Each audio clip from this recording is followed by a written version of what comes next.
Hello there, this is Mark Brough, Project Manager for Merit here at the site of the new Berwick Infirmary, just to give another fresh update as to how the works are progressing. You'll see behind me the SFS steel frame structure has started to be installed and the composite boards fitted over the top of that. So externally on top of these composite panels you will have glazed sections, you will have like a drywall type finish, landscape and look, and you will have perforated metal panels. This will provide a nice mixture of finishes to the external to provide a really good aesthetic. So behind me sees the start of the external compound works.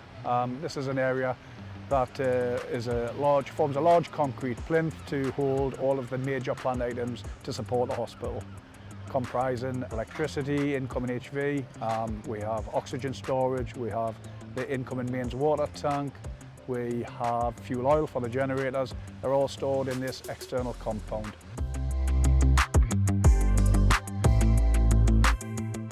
This single story section of the building is the area that will house all of your back of house services. So you'll have your porters, you will have your estates team, you will have storage for oxygen, bottled oxygen, things like that.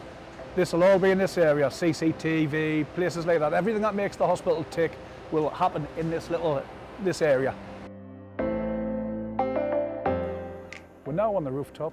The area behind me shows one of the locations where the pods and the palm frameworks will be located onto the roof. This will mark a significant step in the progress of the project, and I for one and the team are certainly looking forward to getting there.